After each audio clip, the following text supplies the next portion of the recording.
noon pa lang tumakas ka na, di sana hindi ka nagkaganyan.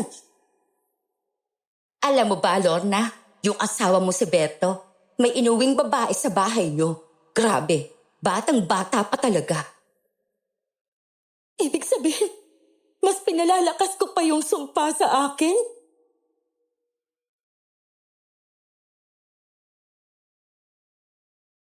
Ang anak ay walang kakayahang pumili ng kanilang ama.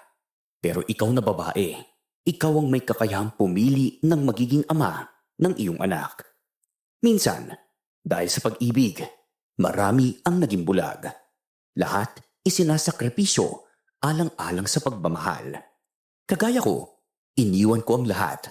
Sinuway ko pa ang aking mga magulang para sa lalaking minahal ko. Pero hindi ko akalaing mararanasan ko ang pang-aabuso at pati na rin ang kulang dahil sa kanya. Magandang araw po sa inyo at sa lahat ng inyong mga taga-suporta. Ako nga po pala si Lorna at ito ang aking kwento.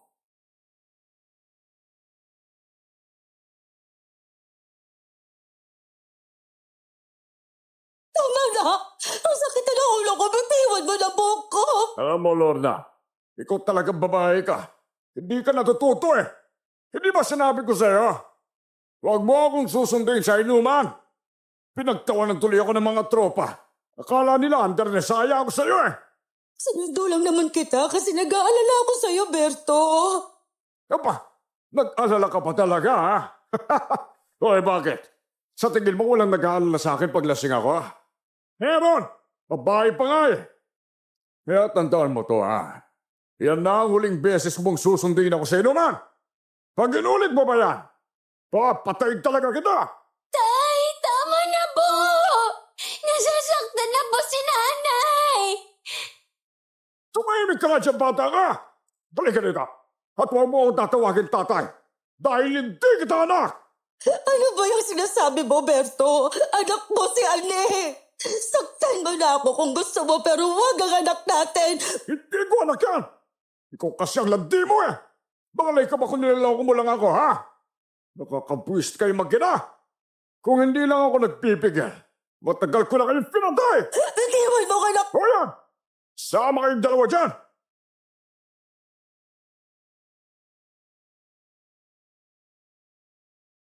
Awang-awa ako sa anak ko sa mga pinaggagawa ni Berto sa kanya. Halos araw-araw, kapag nalalasing siya, palagi niyang sinasabi na hindi niya anak si Aning. Nung una, maayos naman ang pagsasama namin. Pero habang tumatagal, unti-unti nang lumalabas ang tunay niyang ugali. Lasinggero, babaero, at mapanakit.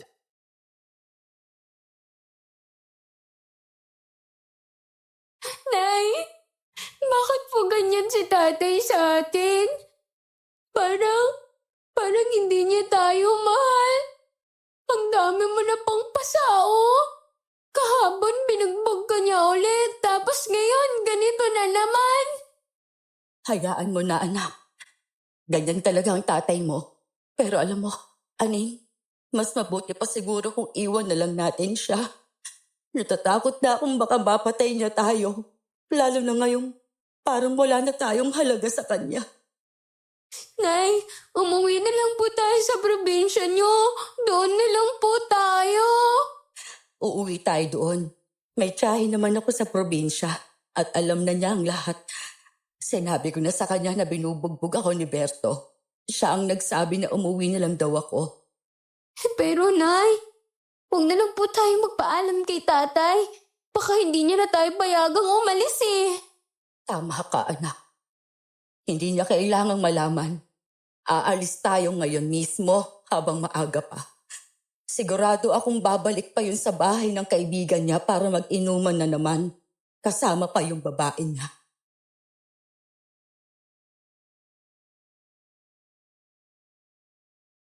Nakaalis naman kami sa bahay nang hindi nalalaman ni Berto.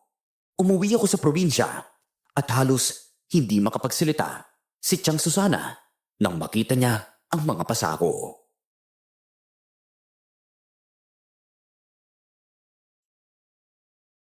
Grabe ka, Lorna! Tiniis mo talaga lahat ng ginawa ng asawa mong yun sa'yo? Eh kung noon pa lang ito makas ka na, di sana hindi ka nagkaganyan. Sinabihan na kita na masama talaga ang ugali ni Berto. Pero ayaw mo makinig. Nakipagtanan ka pa. Ngayon tingnan mo, ayan ang naapala mo sa katigasan ng ulo mo. Patawarin niyo po ako, Chang. Hindi ko naman po akalaing magbabago si Berto ng ganyan habang tumatagal ang pagsasama namin. Sige na, di bali na. Ang mahalaga nakauwi kayo ng anak mo dito. Buhay at ligtas. La Susana, tumakas lang po kami kay tatay. At mabuti yon, Aning.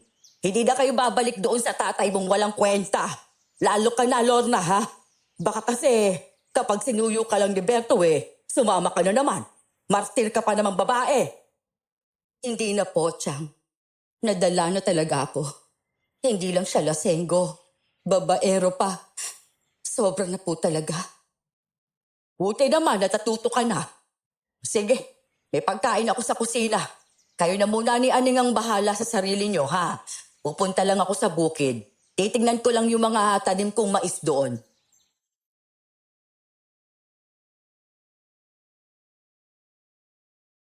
Malungkot at masakit. Pero kailangan kong panindigan na iiwan ko na talaga si Berto. Alang-alang sa anak ko. Makalipas ang 2 linggo, nagulat ako nang dumating si Ami. Kaibigan ko siya sa kabilang baryo kung saan ako lumaki. Natuntun niya kami ni Ani dahil siya lang ang nakakaalam ng plano kong lumipat kasama ang anak ko.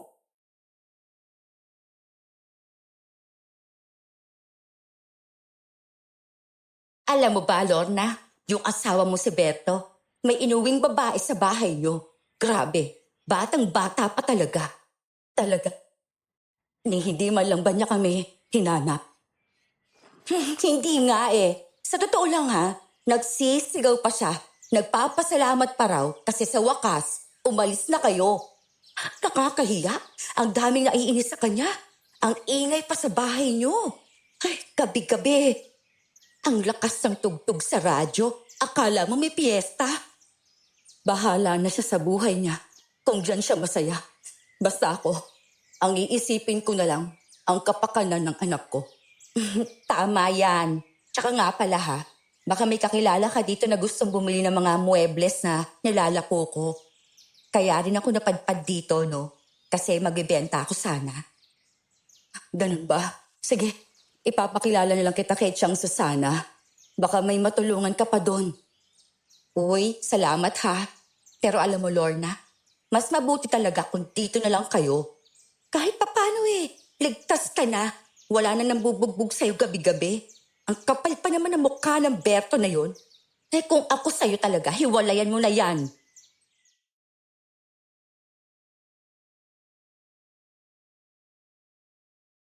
May punto si Ami. Saksi siya sa mga pananakit sa akin ni Berto noon. Minsan pa nga, siya mismo ang umawat sa asawa ko. Ilang araw lang ang lumipas, biglang dumating si Berto sa bahay ni Chang Susana.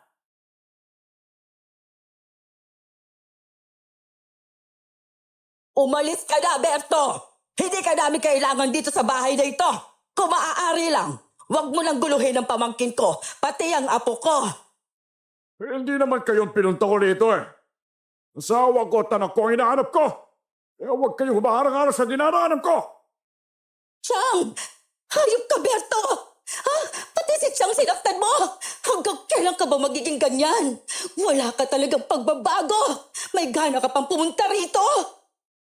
Asawa pa rin ako, Lorna, hindi ba? Kaya kahit anong gawin mo, hindi mo ako matatakasan. Halika na, sumama ka na sa akin. Pag hindi mo ako hinilakan ngayon, malilintikan ka talagang babae ka Lorna, huwag mo nang balikan yung hayop na yan. Mabubuhay ka nang wala siya. Na hindi ka nga niya pinapakain Lahat ng kinikita niya inilulustay lang sa alak at sa babae niya. Ikaw talaga matanda ka! Simula noon hanggang ngayon, kontrabida ka pa rin sa buhay namin! Lorna, sumama ka na sa akin. Ano ba? Bitiwan mo ako! Hindi ako sasama sa'yo kahit ano mangyari! Tandaan mo yung sinabi ko, Berto! Umalis ka na rito sa bahay ng tiyang ko. Nakahiya ka na! Tingnan mo! Ang daming taong nakatingin! Wala ka talagang delikadesa! Puro eskandalo na lang ang alam mo!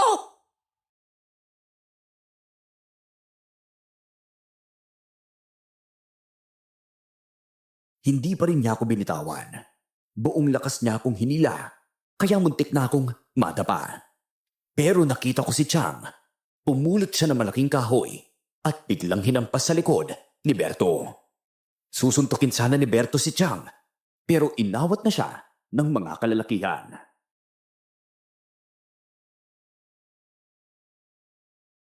Hindi ka magiging masaya, Lorna. Asawa kita, kaya akin ka lang. Hindi mo ba naalala? Nangako tayo na sa hirap at ginawa, magkasama tayo. Hindi mo naman pwedeng talikuran yun na basta-basta na lang. Hanggat hindi ka nagbabago, Berto, hinding-hindi ako babalik sa'yo. Pati si Aning, sinasaktan mo na. Hindi ko hahayaang gawin mo yon sa anak ko. Lasing lang naman ako eh. Kaya ako nasabit na gawa yung mga bagay na yon. Hindi ko naman sinasadya, Lorna eh. Huwag mong idahilan na lasing ka lang. Luma na yung palusot mo. Ang totoo, lumalaki ng ulo mo dahil tinitiis ka ni Lorna. Pero ngayon, ayun, nagising na siya sa lahat ng kahihiyan. At pananakit mo. Sinabi ko na tumahimik ka, matanda ka eh. Bitawan niyo nga ako. Umalis ka na, Berto. Wala ka ng karapatan dito. Gusto mo manoid eh. Babalik ka pa rin sa akin. Uupa ako dito. Para kahit ano mangyari, magkikita pa rin tayo. Wala kang karapatang palisin ako! Walang hiya ka talaga, Berto! Mahal ako ni Lorna.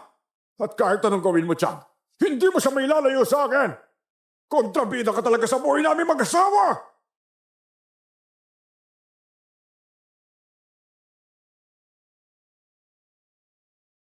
Totoo nga ang sinabi ni Berto.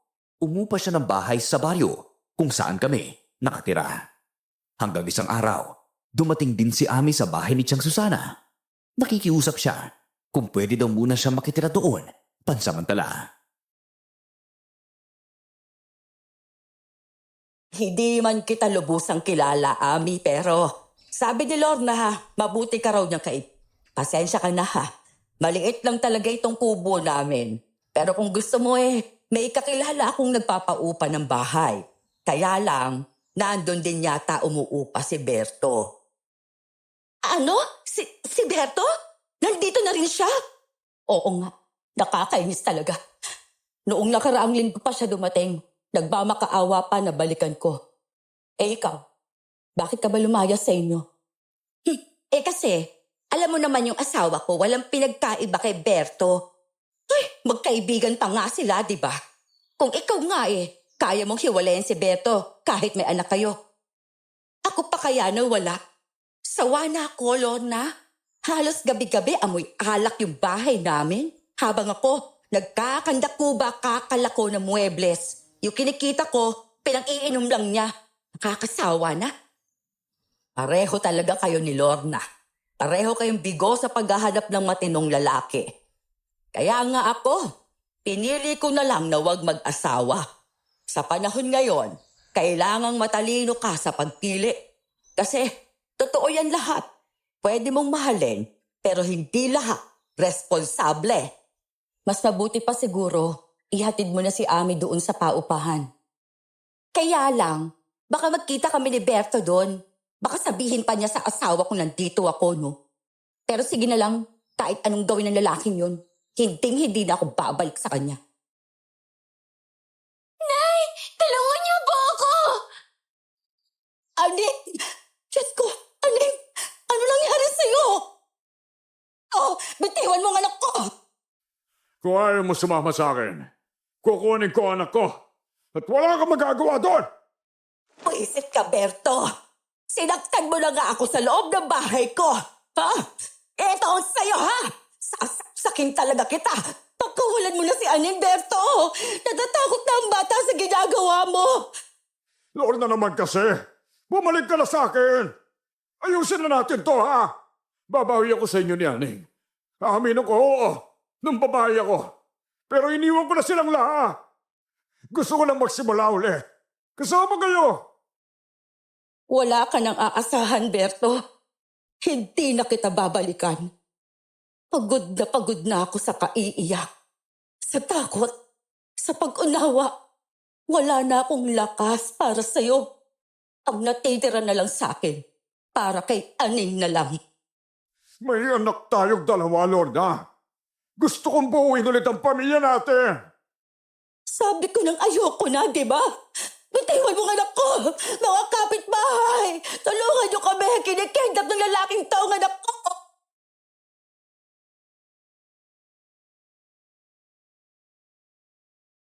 Nang sumigaw ako, nagsilapitan agad ang mga kapitbahay naming puro kalalakihan.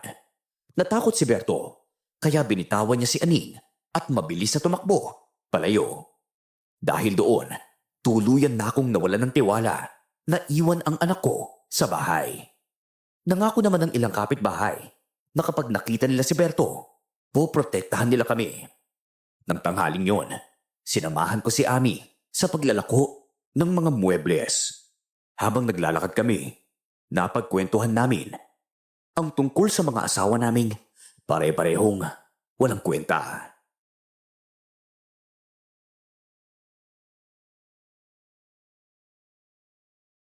Hoy, ang kapal ka ng mukha ni Berto. Pumunta pa rito para kunin si Aning. Ha?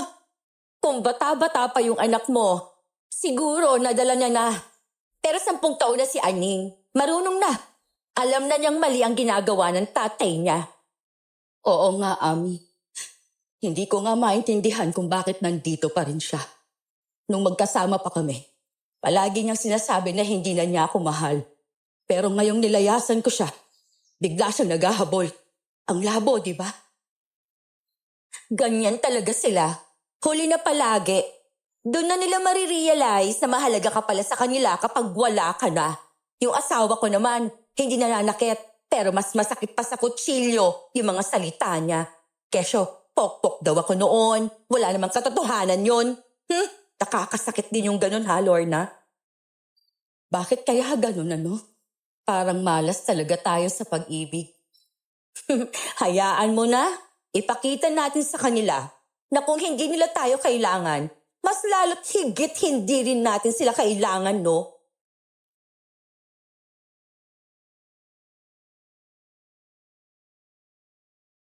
Nakarating kami ni Ami sa kabilang baryo para maglako ng mga muebles. Sa awa ng Diyos, marami rin ang kumuha sa kanya. Karamihan pa nga ay utang na nababayaran tuwing katapusan ng buwan. Pagbalik namin, dumiretso siya sa bahay. Pero pagdating namin doon, nadatnan na naman namin si Berto. Hinaharangan siya ng mga kalalakihan, pero nagpupumilit pa rin siyang makalapit sa bahay.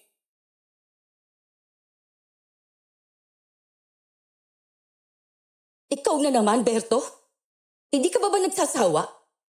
Sa huling pagkakataon, Lorna, tatalungin kita. Babalik ka pa ba sa akin o talagang hindi na? Hindi na. Ilang beses ko na bang sinabi sa'yo?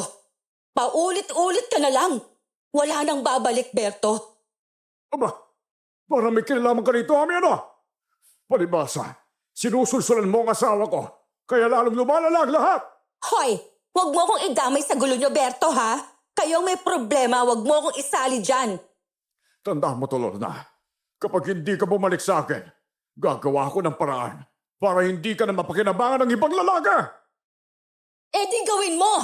Hindi ako natatakot sa'yo, Berto! Wala kang kontrol sa buhay ko! Talagang gagawin ko! Hindi ako aalis sa baryo na to hanggat hindi ko nakikitang naghihirap kayo! Sisirain ko ang buhay ninyong mag-ina! At pati ikaw! Ikaw, Ami, hinding-hindi kita palalampasin!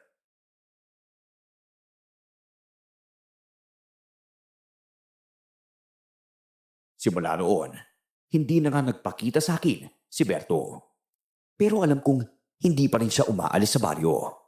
Si Ami, na madalas pumasyal sa bahay, minsan ko nang natanong kung nakikita pa niya si Berto.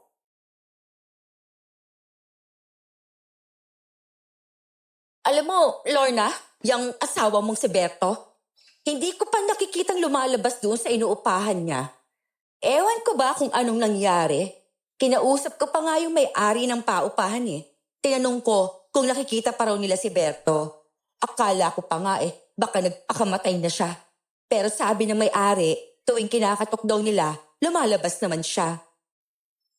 Mabuti naman kung ganon. Natatakot lang kasi ako, Ami. Baka kung ano na ang ginawa niya sa sarili niya eh. Alam mo naman yon, may pagkabaliw minsan si Berto.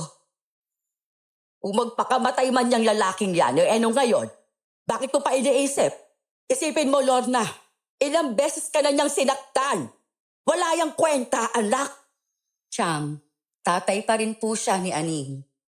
Hindi ko rin naman kayang pabayaan na lang siya.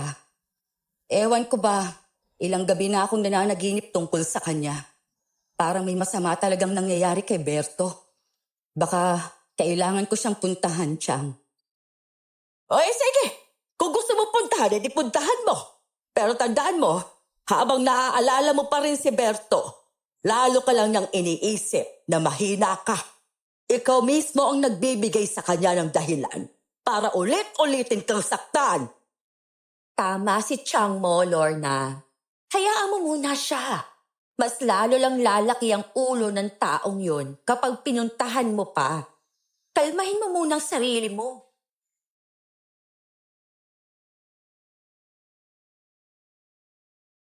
Sumang-ayon naman ako sa sinabi nila sa akin.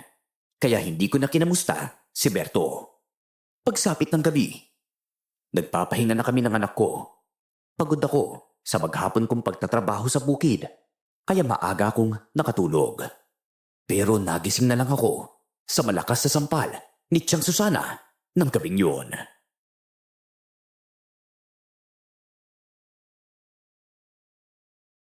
Bumangon ka nga dyan! Anong nangyayari sa'yo? Bakit hingal na hingal ka at pawis na pawis? Titignan mo nga ang itsura mo. Parang galing ka sa takbuhan. Nagkaroon po kasi ako ng masamang panaginip. Ilang araw na po ito. Paulit-ulit. Hindi ko na alam kung anong gagawin ko kasi lahat ng napapanaginipan ko tungkol kay Berto. Nay, baka may ginawa sa iyo si tatay kaya ka ganyan Ano naman ang gagawin sa akin ng tatay mo, anak? Napagsasalitaan niya ako ng masakit. Minsan, napagbubuhatan pa ng kamay pero hindi niya naman ako papatayin, hindi ba? Aba, hindi ka sigurado dyan. May pagkademonyo talaga yung asawa mo. Ano po ba yung napapanaginipan niyo, Nay? Yung tatay mo raw nakatayo sa dilim. Namumula ang mga mata, parang aswang. Hindi lang ngayon. Ani, ilang gabi ko na siyang napapanaginipan na ganun. Puro masama, puro kakaiba. Naiisip ko tuloy, baka may nangyaring masama sa kanya. Pero sabi naman ni Ami, ayos daw siya. Ang totoo niyan, Lorna, iniisip mo pa rin siya, kaya ganyan ang mga panaginip mo. Alam mo kung anong dapat mong gawin? Magdasal ka. Hilingin mo sa Diyos na alisin sa isipan mong walang kwenta mong asawa. Lorna, hindi ko naman sa sinisiraan si Berto pero tingnan mong sarili mo. May mga pasaka pa rin hanggang ngayon. Hindi pa ba sapat yon para wag mo nang balikan ang hayop na yon? Naiintindihan ko po, Tiyang Susana. Nandito lang po ako, Nay, Alam kong hindi madali para sa inyo na iwan si tatay. Pero, ginawa niyo po yun para sa akin. Anak, gusto kong lumaki ka ng maayos. Kapag kasi nakikita mo kung paano kami mag-away ng tatay mo, baka lumaki kang takot o may galit sa mundo. Ayokong mangyari yun.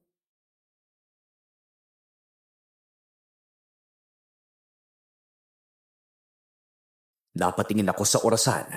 10:00 pa lang ng gabi noon. Bumalik kami sa pagtulog ni Aning at Tiyang Susana. Pero halos hindi na ako mapakali. Nakatingin lang ako sa bubong. Iniisip kung bakit ako nanaginip ng ganoon. Pagsapit ng 12:00, gising na gising pa rin ako. Hanggang sa bigla kong naramdaman na parang may dumadaloy sa kamay ko. Agad kong tiningnan ang aking mga palad at napasigaw ako nang makita kong may dugo itong dumadaloy.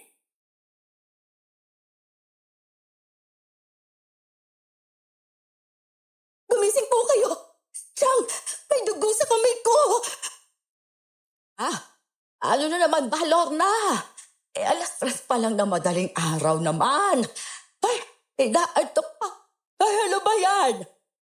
Tignan niyo po ang kamay ko. May dugo. Ayan, ang dami. Akin na nga, tignan ko. Saan galing itong mga dugo, ha? May sugat ka ba? Wala po akong sugat, Chang. Hindi ko alam kung saan galing. Bigla na lang. Parang may dumaloy na malamig sa palad ko. Tapos pagtingin ko, ayan na. Dalawa pa. Parang yung kamay ko, Chang. Ay, parang galing sa pulso mo yung dugo, Lorna. Baka may nasagi ka at nasugatan ka ng hindi mo napansin.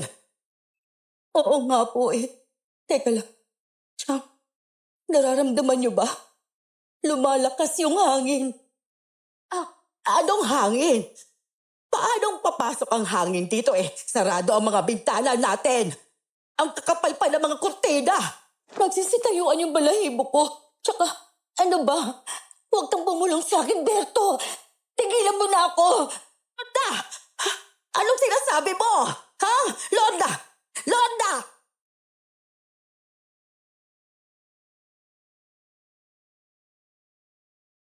Hindi ko napigilang mapasigaw nang marinig ko ang malakas na boses si Berto, diretso sa tenga ko.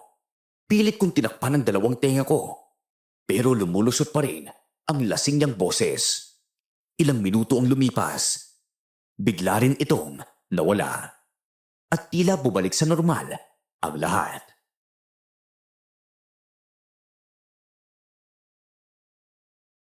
Lorna! Ano bang nangyayari sa'yo? Bakit may sinisigaw ang pangalan ni Berto? Si Berto po, Chang, narinig ko yung boses niya. Pilit niya akong inaangkin. Naalala niyo po bang sinabi niya noon na hindi niya raw hayaang mapunta ako sa ibang lalaki? Yun din po yung sinisigaw niya sa tenga ko kanina pa. Paulit-ulit. Parang nandito lang siya. Wala naman akong naririnig, Lorna. Baka naman, napapraning ka lang. Kaiisip mo kasi dyan sa asawa mo. Hindi po, Chang. Narinig ko talaga. Parang nasa likod ko lang siya kanina. Sige. Kukuha muna ako ng tubig sa kusina. Ito yung lumang damit ko. Ipunas mo sa mga kamay mo. Puro dugo pa rin yan, no? Pambihira. Walang sugat pero dumudugo.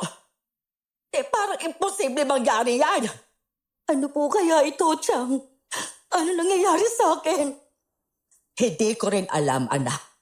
Baka kasi sobrang bigat na lang iniisip mo kay Berto. Kaya ka nagkakaganyan. Masyado ka nang nadadala sa takot mo. Maniwala po kayo, Chang. Hindi ko na siya iniisip. Pero bakit parang ayaw niya akong lubayan? Lorna, alam ko, walang hiwalayang madali. Pero, baka mabaliw ka sa kaiisip sa asawa mo. Sige na, ayoko nang maging kontrabida sa buhay mo. Pero tandaan mong kardo kita. Ayokong may mangyaring masama sa'yo. Kung gusto mong balikan si Berto, ay ikaw ang bahala. Hindi na po, Chang. Hindi ko na babalikan si Berto kahit na ano ang mangyari.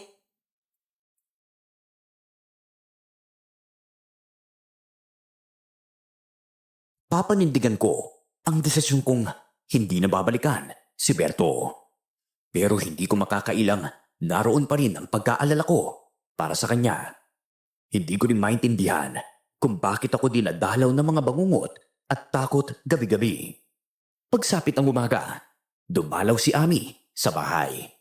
Naikwento ko sa kanya ang lahat. At halata sa mukha niya ang pagkagulat, tila hindi siya makapaniwala. Samantala, si Tiang Susana naman ay abala sa pagdidilig ng mga halaman sa labas.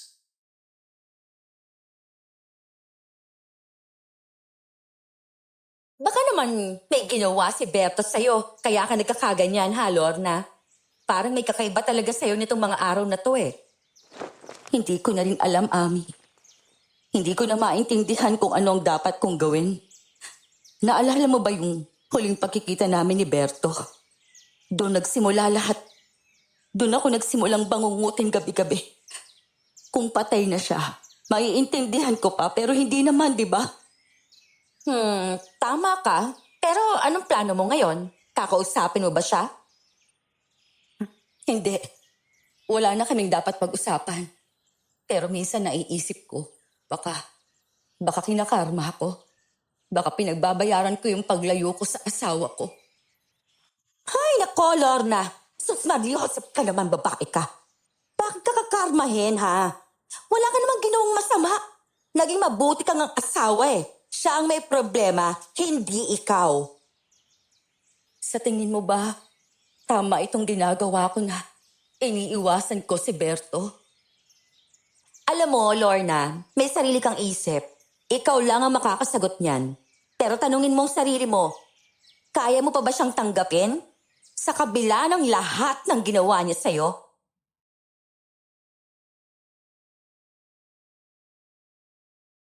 Sasagot na sana ako nang biglang dumating si Tiyang Susana.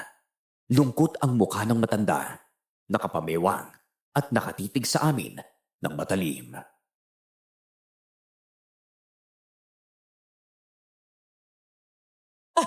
Lorna! Ano nangyayari sa mga bulaklak natin?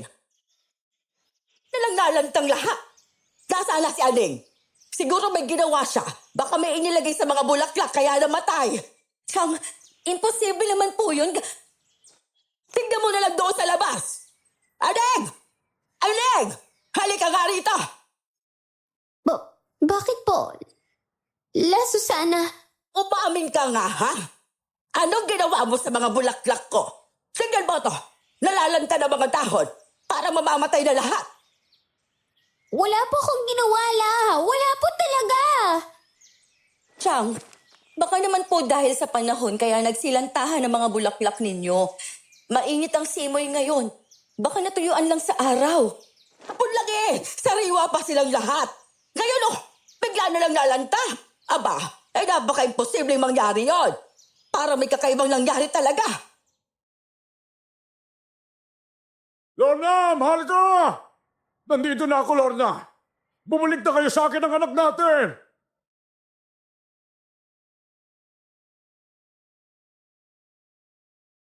Sabay kaming napatingin sa labas ng bahay nang marinig ang boses si Berto. Galit ako lumapit sa kanya habang sina Tiyang Susana at Ami ay agad na sumunod sa likuran ko. Handang makialam kung sakaling magwala na naman siya.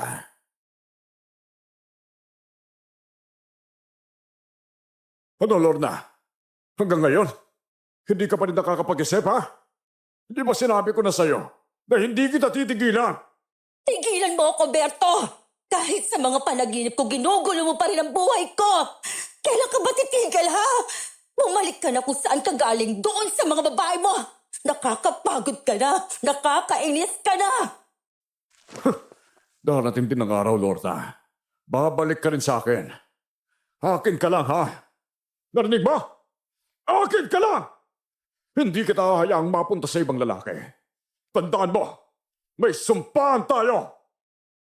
Wala na akong pakialam sa sumpaan na yan, Berto! Wala na yon! Hindi mo ko kayang takasan. Hanggat hindi ka bumabalik, hindi kita patatahimikan! Tandaan mo yung sinabi ko, Lorna!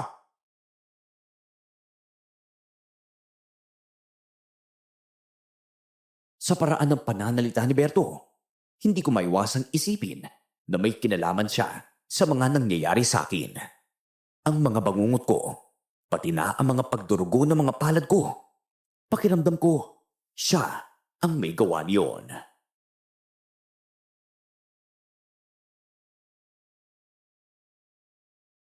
Alam mo bang, kukulamin kita, Lorna? Ang kapal na mukha mo! Isa kang demonyo, hayop ka, Berto! Oo! Ha! Mas mabuti pa yon kesa mapunta ka sa ibang lalaki. At ikaw, Ami, Ikaw talaga ang ugat ng lahat eh. Kung hindi mo sinusulsol si Lorna, baka hindi niya ako iniwan. Aba, iniwan ka ni Lorna dahil tarantado ka.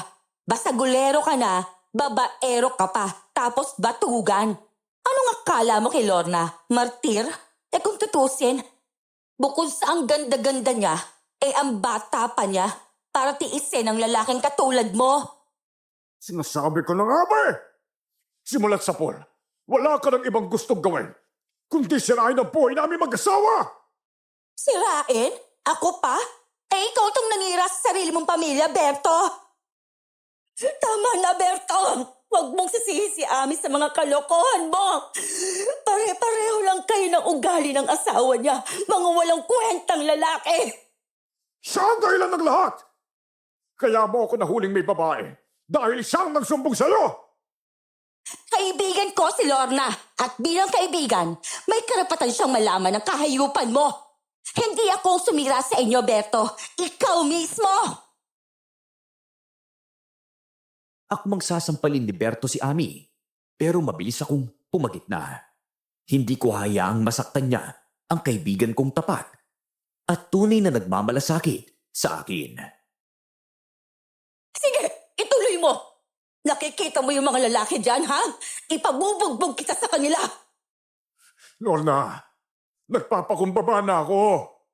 Balikan mo na ako bago may mangyaring masama sa inyo. Aba, tinatakot mo pa talaga ang pamangkin ko, ha? Ako lang ang pakinggan mo, Lorna. Magsisisi ka kapag hindi mo ako binalikan. Sige, bahala ka na dyan. Alis na ako!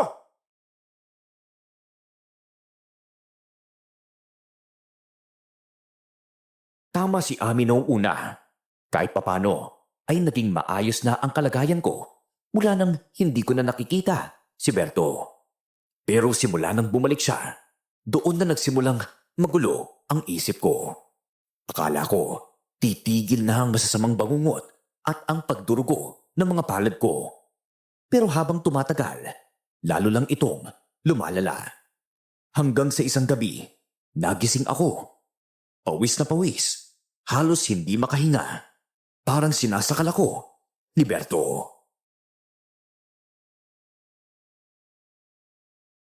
Nay, kanina pa po kayo umuungwal eh. Ang tagal niyo pong magising. Akala ko po may masama nang nangyari sa inyo eh. Parang mamamatay na po kayo eh. Salamat, anak, sa paggising mo sa akin. Buti na lang naramdaman ni Aning na hinihingal ka sa higaan mo. Tignan mo yung mga palad mo. Dumudugo pa rin. Lorna, pumunta ka na sa albularyo para malaman mo na kung bakit ka nagkakaganyan. Bukas po pupunta na ako. Kasi si Berto, nasa panaginip ko na naman siya. Sinasakal niya ako, Chang, habang nakadagan siya sa dibdib ko. Hindi ako makahinga. Ayan lang sinasabi ko. Pinakulam ka talaga ng demonyong yon. Lintik na taong yun, oo. Pagkatapos kayang tratuhin na parang basahan. Ngayon, ayaw ka pa rin pakawalan. Ewan ko lang, Chang. Mas lalo akong nahihirapan. Nakakainis kasi natuntun pa rin niya ako. Paano ka naman niya hindi matutunton? Dinala mo siya dito dati. Ay, sige na, bumalik ka na sa pagtulog. Naaawa na talaga ako sa'yo, Lorna. Kung may magagawa lang ako para patayin ang hayop na yon, matagal ko na ginawa.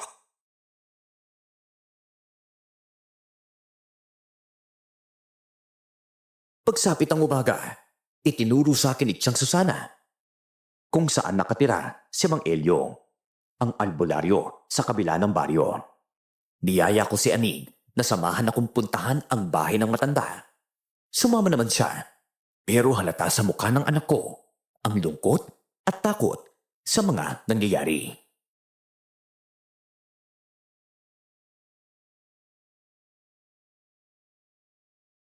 Anak, bakit parang malungkot ka? Kanina ko pa napapansin na nakasimangot ka, pero hindi ko maintindihan kung bakit. Nay, kasi po, parang hindi ko pa rin matanggap na kaya kayong ipakulam ni tatay. Hindi pa naman natin alam kung si tatay mo talaga ang may kagagawan nun o kung may ibang nagpakulam sa akin.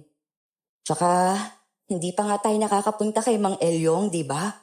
Malalaman din natin mamaya kung ano ba talaga ang nangyayari sa akin. Alam niyo po, swerte ako kasi kayo ang nanay ko. Pero parang malas ko naman po sa tatay. Nung nagkakilala po ba kayo, ganyan na po ba talaga siya? Hindi anak, mabait ang tatay mo noon. Kaya nga, kahit ayaw ni Chang sa kanya, sumama pa rin ako. Nakipagtanan pa nga ako eh.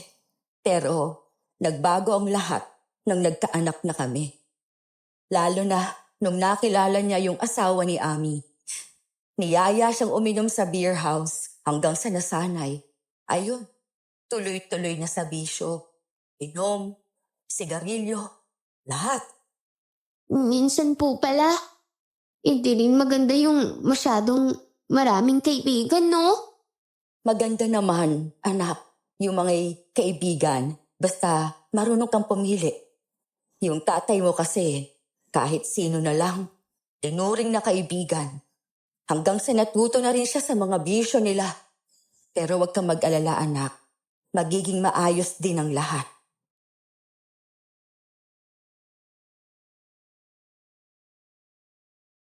Awang-awa ako sa anak ko dahil siya ang pinaka-naiipit sa gulo naming mag-asawa. Pagdating namin sa bahay ni Mang Elyong, agad niya akong ginamot. Habang ginagawa niya yon, unti-unti niya natuklasan kung ano talaga ang dahilan ng mga nangyayari sa akin. Kung bakit ako nagkakaganito.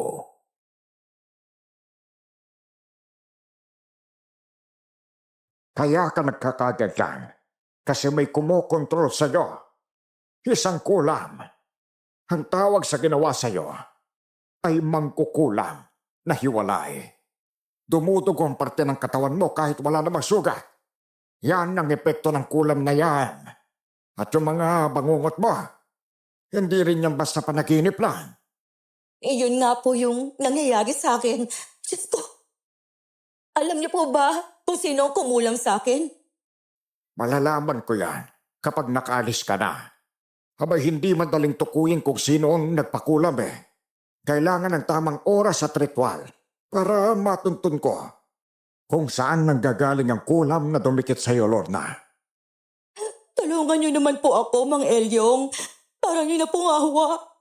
Hindi ko na po kaya eh. Apektado na po pati ang trabaho ko at araw-araw kong mga ginagawa. Taning dugo ng mismong mangkukulam ang makakaputol sa sumpa mo, Lorna. Ibig sabihin, kailangan nating malaman agad kung sino siya. Oo, tutulungan kita. Kailangang makilala natin ang nagpadala ng kulam bago pa lumalayan. Abay kapag tuloy-tuloy kang ginambala niyan, baka mabaliw ka. Magkakaroon ka ng matinding depresyon sa paulit-ulit na bangungot. Bukas sa umaga, bumalik ka rito ha. Simulan natin ang ritual.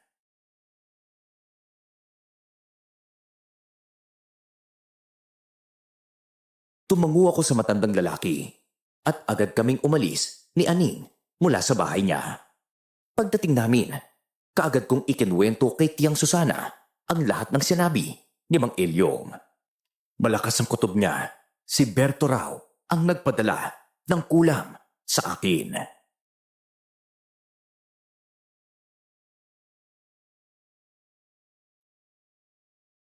Maniwala ka man o hindi, Lorna. Ang asawa mong si Berto ang kumulam sa'yo. Hanggat hindi ko naririnig mismo kay Mang Elyong na si Berto ang nagpakulam. Hindi ko muna iisipin yan, Chang. Baka naman isa sa mga babae ni Berto ang may gawa nito. Huh. Ano? Baka nga isa sa mga babae niya. Lorna! Lorna! Pasok ka, Ami. Galing ako sa manggagamot. Sabi niya, kinulam daw ako. At kapag hindi na alis yung kulam, pwede daw akong babaliw. Ano? Grabe yan! Sino raw ang nagpakulam sa'yo? Hindi niya pa alam. Bukas na umaga, babalik ako sa kanya para malaman kung sino talaga ang nagpadala ng kulam. Kapag napatunayan kong si Beto yan, ay nako, baka makapatay talaga ako ng tao. Teka muna, Chang. Kumalma po muna kayo. Hanggat hindi pa sinasabi ng albularyo, huwag muna tayo manghuhusga, okay? Ami, pwede mo ba akong samahan bukas? Hindi ba? May sisingilin pa ako bukas sa kabilang bayan. Pero sige, pwede namang ipagpaliban muna yon kung gusto mo. Ay, oo nga pala. Nangako nga pala akong sasamahan kita. Pasensya ka na ha. Parang ikaw na lang talaga ang pupunta doon bukas.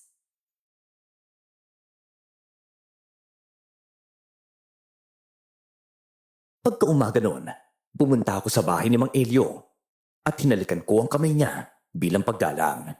Sa pagkakataong ito, mag-isa na lang akong pumaraon.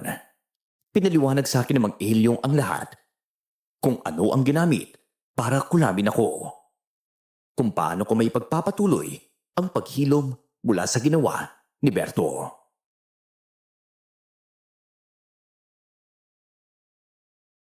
Si Berto ang nagpadala ng sumpa sa iyo, Lorna. Kilala mo ba ang tao niya? Oo, siya ang dati kong asawa.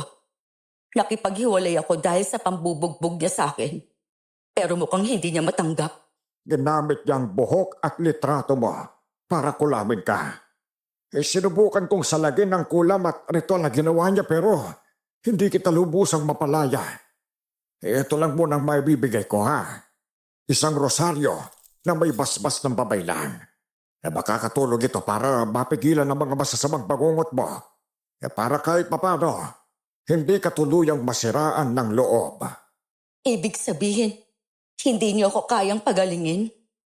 Hindi, Lorne. Kailangan mong humarap ng isa pang albularyo na mas bihasa sa ganitong klase ng kulam. Sa kabilang bayan, may isa akong kilala doon. Doon ka na muna pumunta, ha?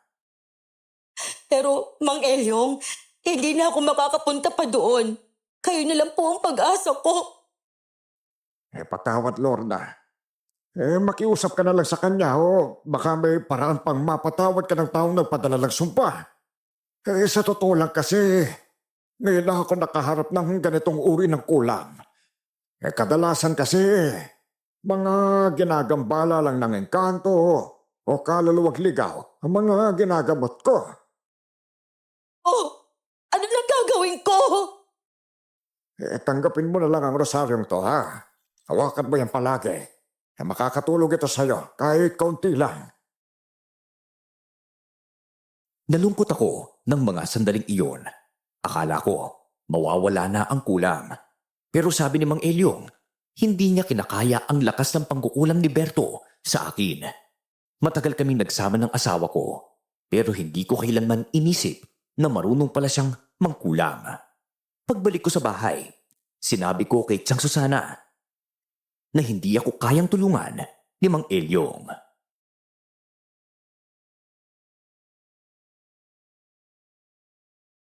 Oh, kita mo na, Lorna.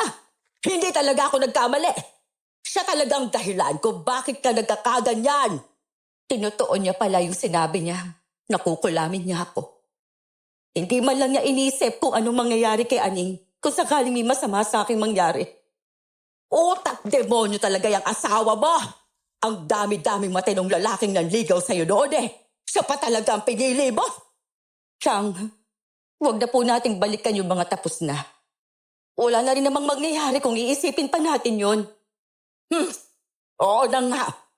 Wala na rin tayo magagawa kundi tanggapin na walang hiya talagang napangasawa mo. Habang nag-uusap kami ni Tiang sa labas ng bahay, napansin ko ang isang lalaking naglalakad papunta sa amin. Hindi siya pamilyar sa lugar at halata sa itsura niyang hindi siya taga rito sa baryo. Kaya malakas ang kutob ko na bagong salta lang din siya.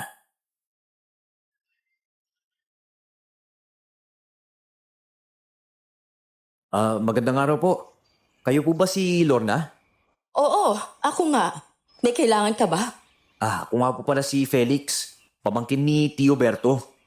Tumawag po siya sa akin nung isang araw eh. Yung sabi niya, puntahan ko raw siya dito kasi masama ang pakiramdam niya. Siya na nga kumulang sa asawa niya eh. Siya pa ngayon ang nagreklamong masama ang pakiramdam. Pinakulang? Hindi niya ako pinakulam kasi siya mismo ang kumulam sa akin. Ha? Ano naman pong alam ni Tio sa pangkukulam? Kaya nga po ako nandito para ibalita sa inyong lagay niya para po kasi siyang nasisiraan ng bait. Gabi-gabi may kausap siya sa hangin. Tapos bigla na lang siyang iiyak ko kaya patawa mag-isa. Ano? Opo. Tsaka hindi lang po yun Madalas din po niyang banggitin yung mga pangalan ng mga dati niyang babae.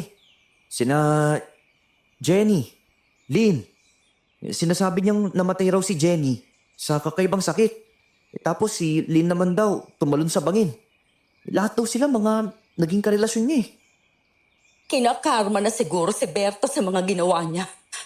Pero kung totoo nga nasisiraan na siya ng bait, paano pa niya nagawang kulamin ako? Ma'am, parang hindi po ako naniniwala na kinulam kayo ni Tiyong Wala naman kaming lahing mangkukulam. Nandito lang ako para sana hikayatin kayong dalawin sana siya. Nakakaawa po talaga siya Iho, kung ano man yung nangyari sa tiyuhin mo, bantayan mo na lang siya. Pero wag mo nang hikayatin itong si Lorna na puntahan pa siya. Alam mo ba kung bakit? Aba, binubugbog niya itong pamangkin ko at nambababae pa. Kaya kung kinakarma siya ngayon, nararapat lang yon sa mga kagaya niyang walang iya. Siyang naman po.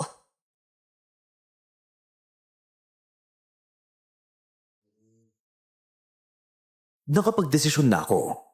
Nang araw na yon, hindi ako nagpaalam kay Tiyang Susana na pupunta ako sa paupahan ni Berto. Inilihim ko iyon dahil alam kong magagalit siya kapag nalaman niyang bibisitahin ko ang lalaki. Habang papasok ako sa bahay na paupahan, sinalubong ko si Ami. Halata sa mukha niya ang gulat nang makita niya ako roon.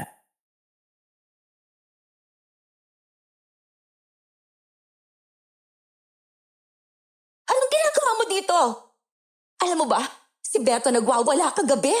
Diyos ko, mabuti na lang nandun yung pamangkin niya. Kung wala yon, baka may natagana. Ang paningin kasi niya sa mga tao, yung mga babae niya dati na namatay. Ha? Ibig sabihin, totoo nga yung sinabi ni Felix sa akin. Si Felix, yung pamangkin ni Berto? Oo, pumunta siya sa bahay para ibalita na parang nasisiraan na raw ng bait si Berto. Nako, Lorna, matakot ka talagang lumapit sa kanya. Kasi habang nagwawala siya, binabanggit niya ang pangalan mo. Sabi pa niya, puputulan ka raw niya ng ulo. Ano? Oo, kaya kung ako sa'yo, huwag ka munang lalapit sa kanya. Baka pinasukan na yan ng demonyo kaya nagkakaganyan. Pero bakit kaya siya nagkaganon? Ang sabi ni Mang Elyong, siya raw ang kumulam sa akin. Ewan ko, Lorna.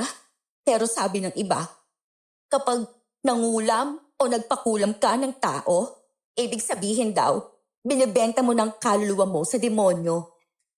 Hindi kaya iyon ang ginawa ni Berto? Binenta niya ang kaluluwa niya para lang makakulam? Hindi ko na rin alam. Basta ang sabi ng albularyo, hindi na raw niya ako kayang gamutin. Pero may ibinigay siyang rosaryo, protection daw. Simula nun, medyo humupa ng masamang bangungot. Mabuti pa, samahan mo na lang ako bukas. Pupunta tayo sa kabilang bayan. Maniningil ako doon, pero pwede na rin tayo magtanong-tanong kung may ibang albularyo. Baka siya na talaga ang makakapagpagaling sa'yo.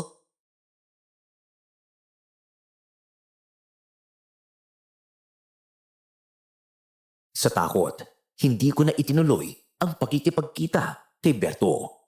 Nagtanong-tanong pa kami kung may iba pang albularyo sa kabilang baryo. Pero wala kaming nahanap. Pagbalik namin sa bahay, nadatnan ko si Tiyang Susana na naghihintay sa akin. May hawak siyang isang makapal na libro, luma na at puno ng alikabok.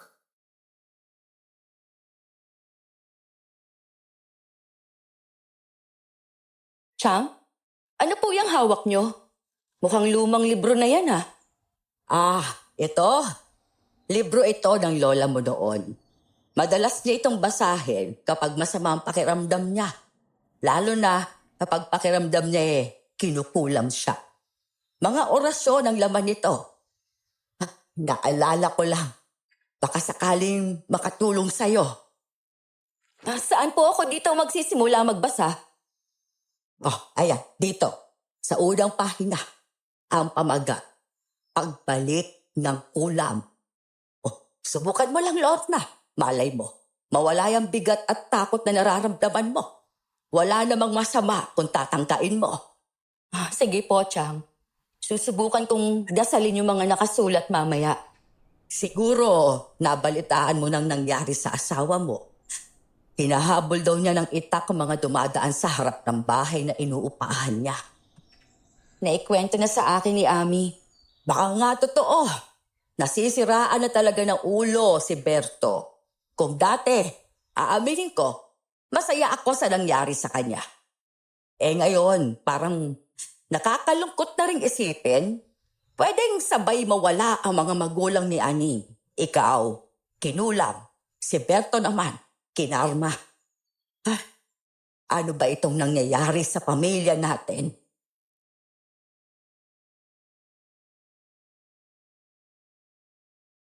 Hindi na ako sumagot at kinuha ko na lang ang libro mula kay Chang. Pagsapit ng gabi, nagsindi ako ng kandila at sinimulan kong basahin ang ritual. Umaasang mawawala na ang sumpang dulot ng kulam ni Berto. Habang nagbabasa ako, biglang lumakas ang hangin. Sunod-sunod na namatay ang kandila at ang lampara. At bago pa ako makakilos, narinig ko na naman ang boses si Berto kasabay ng malamig na kamay na humaplos sa balikat ko.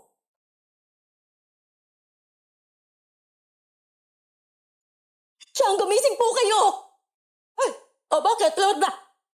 Tapos ka na ba mag-ritual? Habang binabasa ko yung ritual, biglang umihip ang malakas na hangin. Namatay lahat ng kandila, pati yung lampara. Tapos, narinig ko yung boses si Berto. Tumatawa siya. Parang humahalakhak. Chang, tinapos niya yung balikat ko. Ano? Lorna, itigil mo lang nga yung pagbabasa. Huwag mo na ituloy. Yung bintana, kung sa bumubukas at nagsasara mag-isa. Ay, Diyos ko. May demonyo na yata rito sa loob ng bahay. Anong gagawin natin, Siyang? Baka dahil ito sa pinasa kong ritual. Ayan. Ayun. Parang tumigil na ang bintana. Ang mabuti pa, sindihan natin lahat ng lampara. Kailangan maliwanagan ng buong bahay para hindi makapasok ang kung anumang masamayang dumaan. Nang sindihan namin muli ang lampara, napansin naming may aninong paikot-ikot sa loob ng kubo. Natakot kaming tatlo at napaiyak si Aning sa takot. Mahigpit kaming naghawak kamay habang sabay-sabay na nagdasal. Umaasang mapalayas ang aninong yon. Ilang sandali pa, bigla na lang itong naglaho at saka lang kami nakahinga ng maluwag.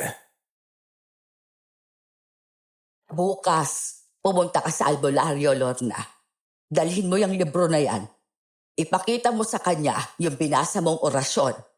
Baka may mabasa siyang mas makapagsasabi kung ano talaga yung nangyari. Opo, Chang. Nay, tumudugo na naman po yung mga palad niyo. Oy, wala ka namang sugat, Lorna. Baka ilusyon lang yan. Ayos lang yan. Huwag kang kakabahan, ha? Ano magiging ayos, Chang? Ramdam ko talaga. Dugo itong lumalabas kahit walang sugat. Natatakot na ako, Chang. Ayoko may masamang mangyari sa akin. Huwag kang matakot, Lorna. Hindi ka pababayaan ng Diyos. Ipasa Diyos mo na ang lahat ng ito. Alam kong kaya mong lagpasan yan. Malakas ka at hindi ka nag-iisa.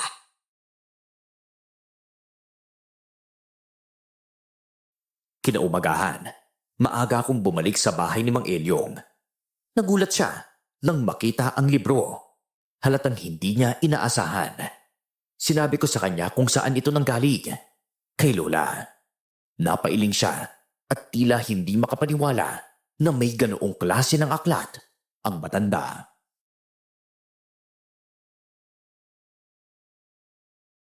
Lorna, abay saan mo nakuha itong libro na ito? Paano naman nagkaroon ng ganitong libro ang lola mo?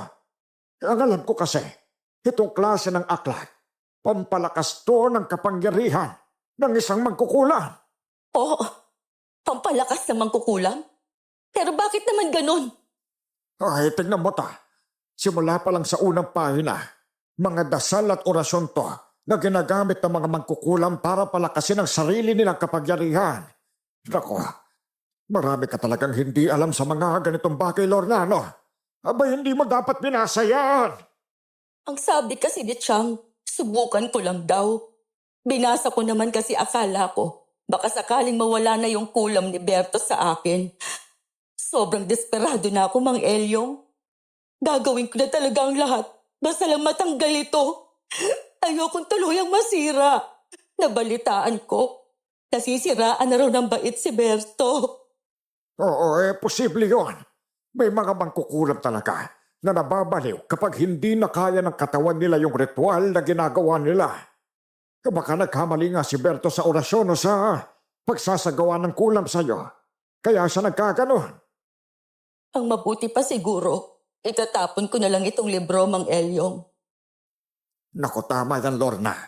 Mas mabuting itapon mo na yan. Dahil sa pagbabasa mo ng ritual dito, lalo pang lumakas ang koneksyon ni Berto sa'yo. Kaya mas malakas din ang kulam niya ngayon.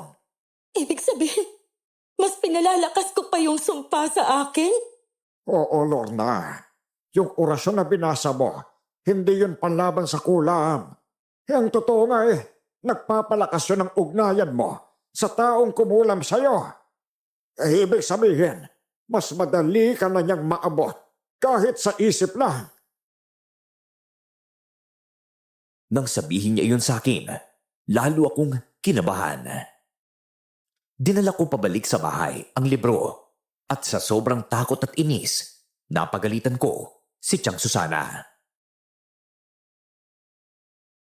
Imposible naman yung sinasabi ni Mang Elyong, Lorna. Ang alam ko, yung librong yan ay ginagamit para itaboy ang mga mangkukulam, hindi para palakasin sila. Paanong mas lalo mong pinalakas si Berto? Basta yun ang sabi ni Mang Elyong, Chang. Hindi naman siguro magsisinungaling yung matandang yun, lalo na sa ganitong bagay. Pero Lorna, minsan ko lang nakita ang lola mo noon na binabase ang libro kapag may kinukulam o kapag nararamdaman niyang may masamang espiritu sa paligid. Hindi ko alam kung saan nagkakamali si Mang Elyong. Kayo po kasi, Chang. Pinabasa niyo sa akin Kaya pala kagabi kung ano-anong kababalaghan ang nararamdaman natin. Yung malakas na hangin, yung bintanang kusang bumubukas, nagsasara. Dahil pala, pinalakas ko lalo ang kulam ni Berto. Diyos ko, kung ganon, tapag mo na lang yung libro, Lorna. Baka lalo pa tayo mapahamak. Opo, Chang. Itatapon ko na po. Gusto ko sanang sunugin ang libro, pero pinigilan ako ni Aning. Sabi niya, hindi ko raw iyon pagmamayari, kaya wala akong karapatan na sirain ito. Kaya tinago ko na lang sa kabinet. Napalugmok ako sa sobrang pag-aalala. Nang mapatingin ako sa salamin, nakita ko ang sarili kong refleksyon. Isang babaeng pagod na pagod, wasak sa loob, at puno ng mga problemang ayaw nang tumigil. Nay, huwag naman po kayo masyadong mamroblema. Baka bigla na lang kayong himatiin nang wala sa oras Ano ba ang dapat gawin ni nanay ngayon? Kagaya po ng sinabi ni Tiang Susana, magdasal na lang po tayo, Nay. Huwag niyo pong hayaang lamunin kayo ng takot. Tingnan mo nga ang itsura ko. Anak, parang may impyerno sa salamin! Nay, ayos lang po ba kayo? Nay, Diyos ko! Chang! Si nanay po! Dalian po ninyo! Isang malawak na po yung nakita ko. Nakita ko sarili ko nasusunog sa impyerno. Lorna, kumalma ka. Humilahot ka, anak. Huwag mong titigan yung salamin. Tiyang, totoo yung nakita ko. Nakita ko talaga yung impyerno at ako mismo. Nasusunog ako. Hindi ko na alam kung ano nangyayari sa akin, Tiyang. Adeng, kumuha ka ng tubig sa kusina, dali! Opo, Chang. Sandali lang po. Nanginginig ang buong katawan ko sa takot. Muli akong sumulyap sa salamin, pero iba na naman ang nakita ko. Ang refleksyon ko, nakangisi habang dumudugo ang mga mata. Napahawak ako sa sarili kong mga mata, pero wala namang dugo. Tinakpan ko na lang ang mukha ko gamit ang mga kamay ko at napaiyak. Hindi na alam kung gising pa ba ako o nananaginip. Diyos ko, Lorna. Lumalala na talaga ang mga nakikita mo, iha. Gusto kitang tulungan. Pero hindi ko na alam kung paano. Tiyang, wala na po tayong mahanap na albularyo. Pumunta na po kami sa kabilang bayan. Pero wala ni isa na makakatulong. Siguro ginawa talaga ni Berto itong sumpa para sabay kaming mawala. Huwag mong sabihin yan, Lorna. Huwag kang magpapadala sa takot. Tandaan mo, kahit gaano pa kalakas ang kulam, mas makapangyarihan pa rin ang Diyos. Chang, ito na po yung tubig. Oh, ayan, Lorna. Inumin mo na to, iha. Makakatulong yan para kumalma ka kahit kaunti. Inabot ko kay Chang ang basong may lamang tubig. Pero bigla ko itong nabitawan nang makita kong hindi pala tubig iyon, kundi dugo. Napaatras ako sa gulat. Paglingon ko kay Aning, nakita ko siyang nakangiti. Pero ang buong katawan niya, balot ng dugo. Uy, bakit na naman, Lorna? Ano bang nakita mo, Aling? Tiyang, ang anak ko po, si Aning, pulong-pulo po silang dugo. Po, Nay, wala naman pong dugo sa katawan ko. Ano po bang sinasabi niyo? Natatakot na po ako, Nay, ah. Tama na po yung kasisigaw niyo. Nakikilabutan na po ako eh. Lorna, idilat mo mga mata mo, iha. Iha, ha? Huwag ka magpapanik, iha. Ha? Buksan mo ang mga mata mo at tignan mong maayos si Aling. Walang dugo, Lorna. Wala. Dinilat ko ang mga mata ko at nakita ko si Aning. Halatang sobrang nag-aalala sa akin. Wala na ang mga dugo sa katawan niya at nagbabalik mata lang pala ako. Agad kong niyakap ang anak ko. Nanginginig pa rin sa takot habang paulit-ulit kong sinasabi sa sarili ko na totoo siya at ligtas kami. Nay, paano po kaya kung bumalik na lang tayo sa baryo ni nanay? Baka mas ligtas po tayo dun eh.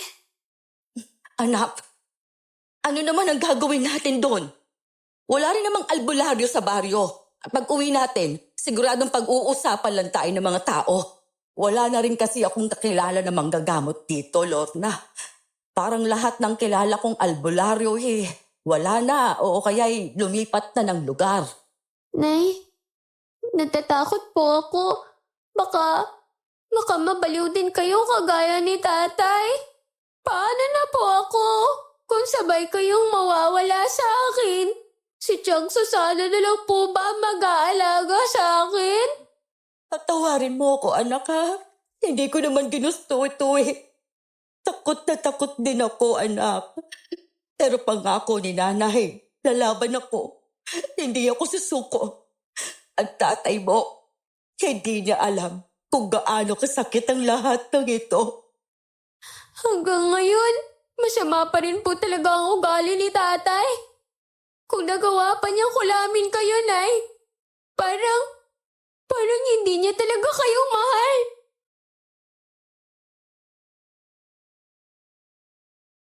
Napayakap ako na mahigpit sa anak ko. Si Aning na lang ang natitirang lakas ko. Ang tanging dahilan kung bakit patuloy pa rin akong lumalaban. Sa totoo lang, halos mabaliw na ako sa lahat ng mga nangyayari. Nakakatakot, nakakapangilabot, at ako lang ang nakakakita ng mga bagay na iyon. Ilang sandali pa, dumating si Ami sa bahay. Hingal na hingal at halatang nagmamadali. Binalita niya na si Berto ay nagwawala na naman sa kanilang bahay.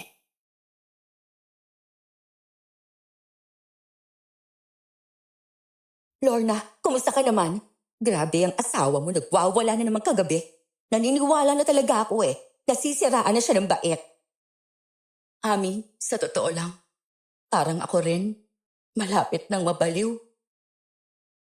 Kanina, nakita kong duguan si Aning, pero wala naman pala talaga. Para akong nababaliw sa mga nakikita ko. Minsan pa nga, nakikita ko ang impyerno. Puro apoy at ako mismo, nandoon, sinusunog. Ano? Kay Lorna? Delikado na yan, ha? Kaya nga, Ami. Lahat ito, nagsimula nung binasa ko yung lumang libro ni Lola. Akala ko makakatulong pero lalo lang akong lumala. Ang sabi ni Mang Elyong, mali raw yung ritual na binasa ko.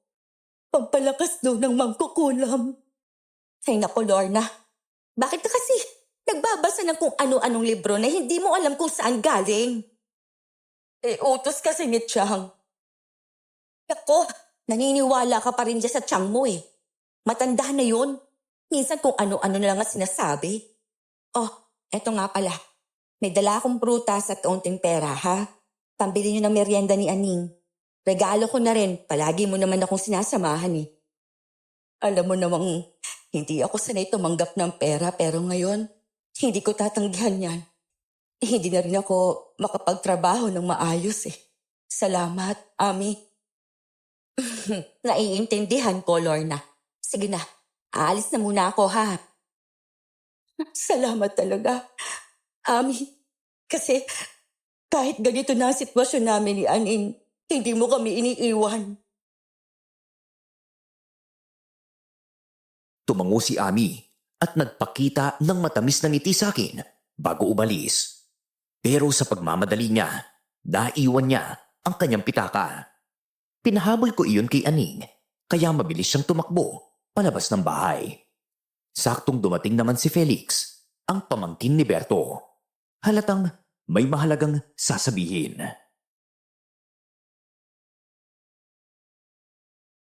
Ate Lorna, baka naman po pwedeng matulungan niyo si Tiyong Berto.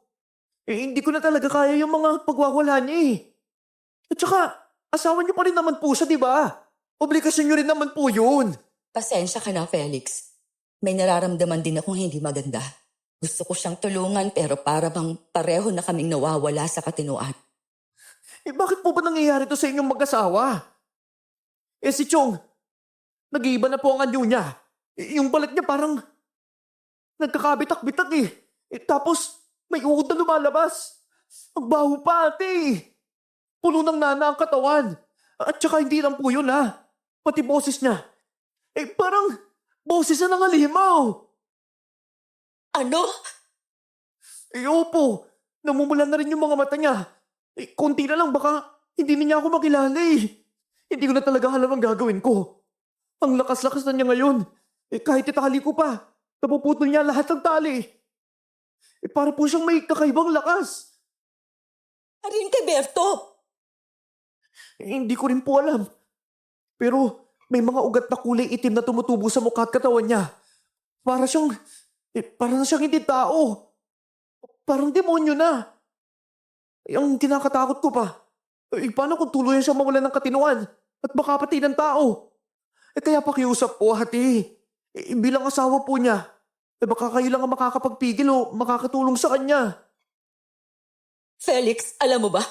Kinulam ako ng tiyo mo. Dahil sa kanya, munti ka na rin ako mabaliw. Ate, ang alam ko, kapag may nangkukulam, may ritual niyang ginagawa. Wala naman ako nakikitang ganun kay Chong Kaya hindi ako naniniwala na siya nga may kagagawan noon. Ibig mong sabihin, nagsisinungaling yung albularyo? Maaaring oo, ate. Kung tunay siyang albularyo, hindi naman siya basta-basta magtuturo ng kung sino lang. Maniwala po kayo sa akin. Wala po talagang ginawang masama si Tio Berto sa inyo. Noong una, nagdadalawang isip pa akong puntahan si Berto. Pero dahil labis na nagmamakaawa si Felix, hindi ko na rin siya kayang tiisin.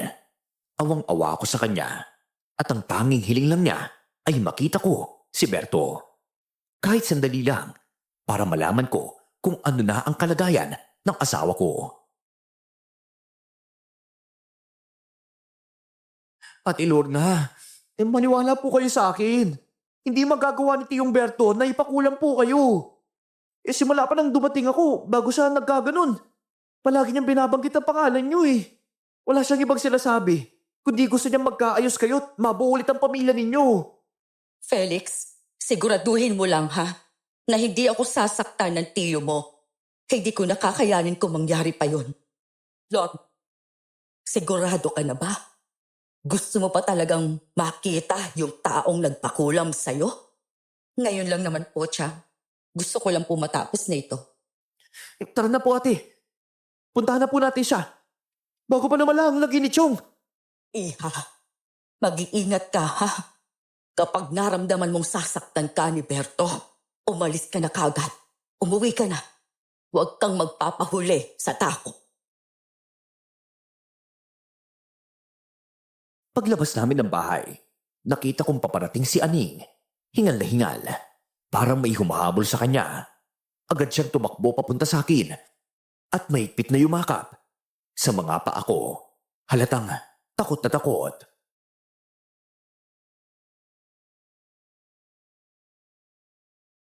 Nay, hindi po si tatay ang nagpakulam sa inyo, kundi si Tita Ami. Nakita ko po sila, nagsisindi sila ng mga itim na kandila habang nagdadasal sa altar na may repolta ng demonyo.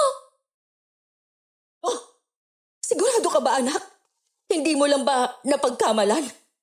Opo, Nay. Kakatok pa po sana ako sa bahay ni Tita Ami. Pero narinig ko may kausap siya, kaya sumili po ako sa dingding. At nakita ko po si Mang Elyong. Nag-aaway po sila tungkol sa libro. Sabi ni Mang Elyong, yung huling pahina raw po ng libro ang tanging makakakontra sa kulam. Nagalit po si Tita Ami. Kasi raw po dapat sinunog na ni Mang Elyong yung libro. Diyos, pero bakit, Aling? Ano naman ang dahilan niya para kulamin niya si Lorna? Hindi ko rin alam, Chang. Hindi ko alam kung anong nagawa ko sa kanya. Ngayon po, naniniwala na kayo sa akin. Hindi talaga si Chong Berto ang nagpakulam. Baka nga pati siya. Kinulam din ng babaeng yun eh. Hindi kaya, tama ka, Felix. Kung si Ami nga ang may gawa, baka pati si Berto ay biktima rin. Lorna, kunin mo na ang libro. Dalhin mo yon kahit saan ka magpunta. Huwag mong hahayaang makuha ni Ami kung totoo ngang siya ang nagpakulam sa'yo. At gaya ng sabi ni Aling, yung huling pahina, basahin mo yon. Opo, Chang. Pero ano po ang gagawin ko pagkatapos? Tutulong po ako sa inyo. Mamayang gabi, susunod tayo sa bahay ni Ami. Malaki ang hinala kung may kasalanan din siya sa nangyari sa tiyuhin ko eh. Panahon na para malaman natin ang totoo.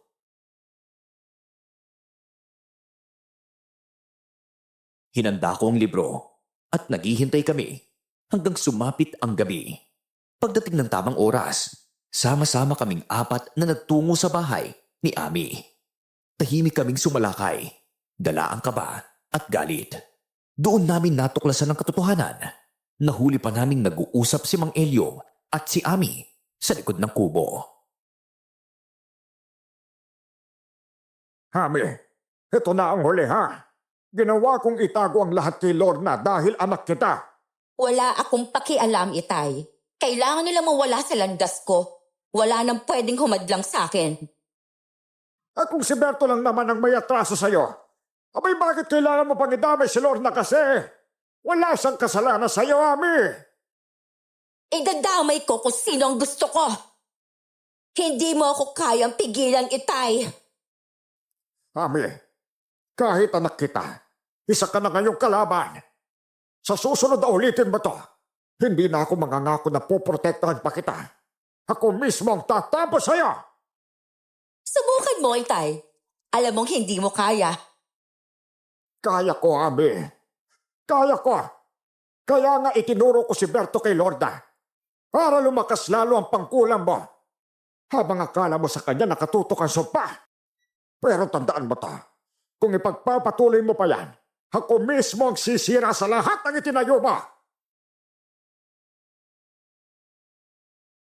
Doon ko lang napagtanto na niloko rin pala ako ni Mang Elyong, ang taong pinagkatiwalaan ko na akala ko'y tutulong sa akin. Isa rin palang traidor. Lumapit ako sa pintuan ng bahay ni Ami at kumatok ng mariin. Laking gulat niya nang bumukas ang pinto at makita niya ako. Kasama ang mga taong handang humarap sa katotohanan.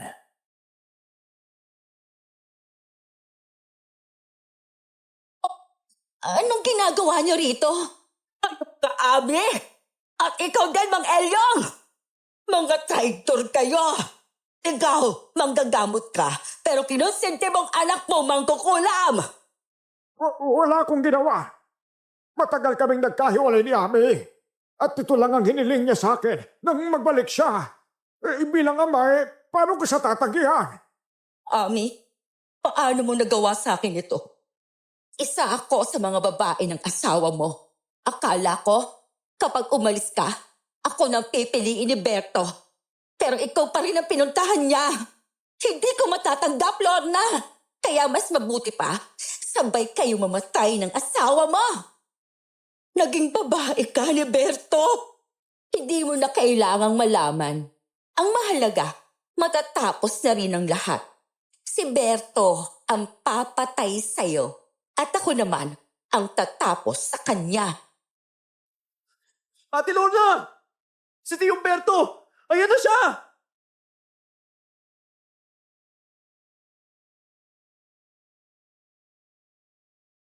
Sinundan ko ng tingin ang itinuro ni Felix at doon ko siya nakita. Si Berto. Malayo na siya sa dati niyang anyo. Para na siyang isang demonyo. Nakatayo sa dilim. Nakatitig sa amin ng malamig at nakakatindig balahibong mga mata.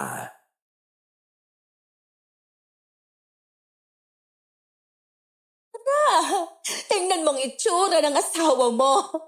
Matagal ko nang ikinulong ang kaluluwa ni Berto. Kahit anong mangyari, hindi na siya babalik pa sa dati.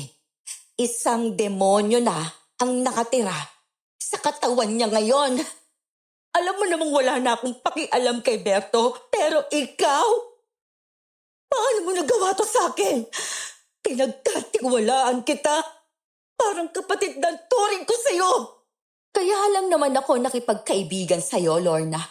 Dahil may relasyon kami ni Berto. Ginawa ko yon para hindi mo kami pagdudahan. Pero gusto na niyang itigil ang lahat.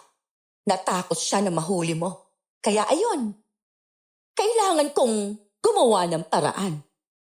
Ami, bakit ka pumatol sa kanya? Bakit mo ginawang sirain ang buhay namin? Tama nga ang kasabihan. Walang ibang aahas sa'yo, kundi ang kaibigan mo mismo. Makinig ka ha, Berto. Patayin mo silang lahat. Si Lorna, si Felix, si Aning, pati si Chang Sasana. Bilang iyong Panginoon, hindi mo ako pwedeng tiguin. Papatayin ko sila para sa'yo, Panginoon. Panginoon? Ami, Panginoon ang tawag niya sa'yo. Ano ka ba talaga?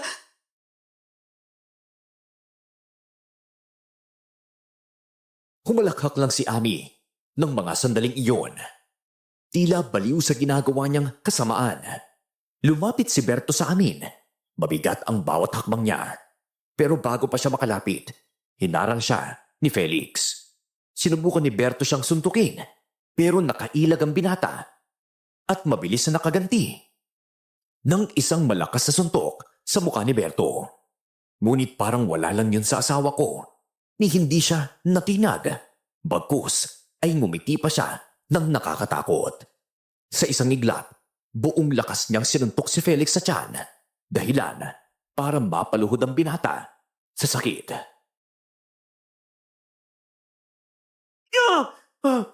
Chong! Ako to si Felix! Pamangkin mo ko! Hindi mo ba ako naaalala? Huwag ka magpadaig sa demonyong kumokontrol sa'yo! Lumaban ka, Chong! Wala akong ibang susundin, kundi ang aking Panginoon! Hindi siya ang Panginoon nating, Chong! Isa siyang demonyo! Labanan mo siya! Oh, ako ito si Lorna. Pakiusap, bumalik ka na sa dati mong sarili. Tatanggapin kita. Patatawarin kita, Berto. Hindi siya babalik, Lorna. Hindi kailanman. Hanggat hindi mo ako natatalo, mananatili siyang alipin ko. Mag-Elyong, ano to? Wala ka bang gagawin para pigilan ang kasamaan ng sarili mong anak? Kapag natala ninyo si Abi, aalis na ako sa baryong ito. Wala na ako magagawa pa. Bilang ama, hindi ko kayang gamitin ang kapangyarihan ko para patayin ang sarili kong anak. Kung ganon, wala ka palang kwenta manggagamot. Tama ka. Wala nga akong kwenta. Kung tunay ako mabuting manggagamot, hindi ko sana hinayaang umabot sa ganito ang anak ko.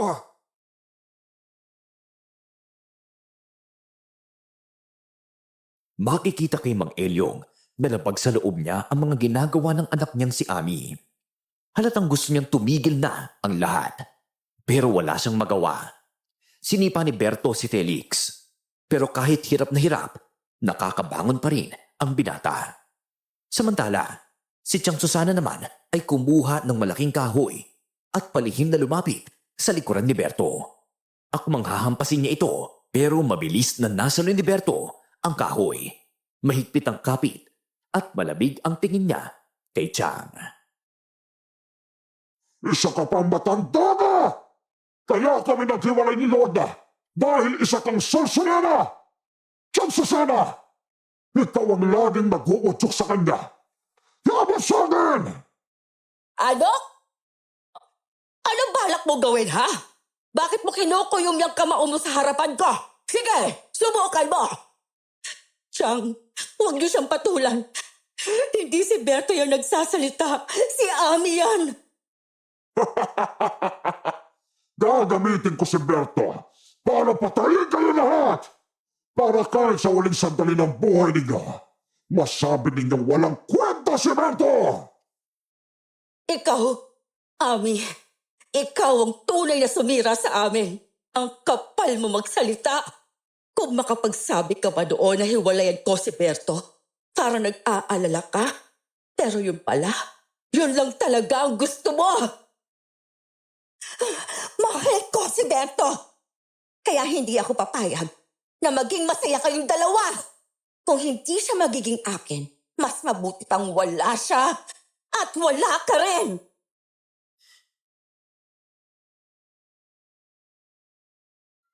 Biglang sinuntok ni Berto si Tiang sa tiyan. Dahilan para bumagsak siya sa lupa. Halos hindi siya makagalaw at napangiwi siya sa tindi ng sakit. Agad ako lumapit para tulungan si Tiang. Pero bago ko pa siya maabot, hinila ni Berto ng malakas ang buhok ko. Parang gusto niyang sabunutan hanggang sa mapunit ang anit ko. Hindi ba ito ang palaging ginagawa ng asawa mo sa'yo, Lorna? Ipaparanas ko ulit sa'yo ngayon. Lahat ng sakit na binigay mo sa akin! Alam mo ba, Aning? Ikaw ang dahilan kung bakit hindi maiwan ni Berto yung losyang mong nanay. Kung wala ka lang sana, malamang ako nang kasama niya.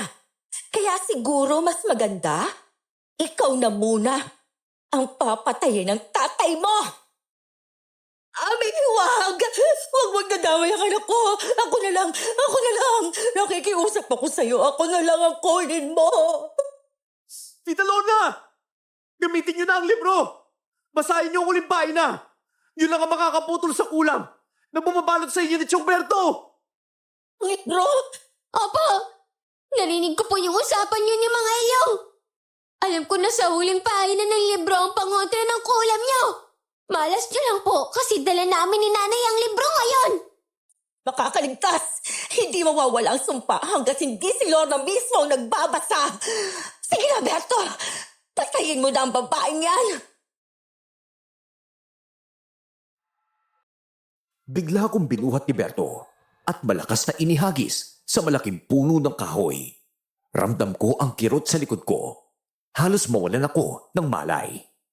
Paglingon ko, nakita ko si Ami papalapit kay Aning at pilit kinukuha ang librong hawak ng anak ko. Aning! Huwag ka magpapahuli sa kanya, anak! Kukunin niya sa iyong libro! Huwag mong ibibigay kahit anong mangyari! Akin ang libro! Aning! Ibigay mo yan sa akin ngayon kung ayaw mo masaktan! Kung gusto niya ng libro, hulihin niyo ako! Hindi ko tayo bibigay kahit anong gawin niyo! Hulihin mo ang anak mo at dalhin mo siya sa akin ngayon din! Masusunod pa noon. Berto, huwag mo sasaktan ang anak natin pakiusap! Kapag may ginawa ka masama sa kanya, hindi kita mapapatawad kahit kailan! Wala akong pakialam sa'yo, Lorna! Wala akong pakialam sa kahit sino sa inyo! Hindi ko na napigilan si Berto. Hinawakan niya si Aning sa buhok at walang awang hinila ang anak namin. Dahilan para mapasigaw ito sa sakit. Sa gitna ng kaguluhan, nakita kong napatayo si Felix at dali-daling sinugod si Berto. May hawak na malaking kahoy. Buong lakas niya itong inihampas sa likuran ni Berto. Kaya napasigaw siya sa tindi ng sakit. Doon ko napatunayan na hindi pa tuluyang nawala ang kaluluwa ni Berto, gaya ng sinasabi ni Ami. Nandoon pa rin siya, nakakulong sa loob ng sarili niyang katawan. Ang masama lang, mas nanaig na ang kapangyarihan ni Ami dahil sa ritual na ginawa niya. Aning! Lumapit ka na sa nanay mo! Bilis! Kang Felix! Wala kang karapatang makialam! Hindi ko hayaan na mapatay ni Tiyong Roberto ang sarili niyang anak! Nang dahil lang sa ritual mong demonyo ka! Ami! Kapag nabasa ni Lorna ang laman ng libro, talo ka na! Wala kang ginagawa, Itay! Wala ka bang balak akong tulungan? Ikaw ang pumasok sa gulong ito, Ami. Ikaw ang gumawa ng kasalanan. Kaya ikaw ang dapat humarap sa ginawa mo. Harapin mo sila. Ako'y alis na.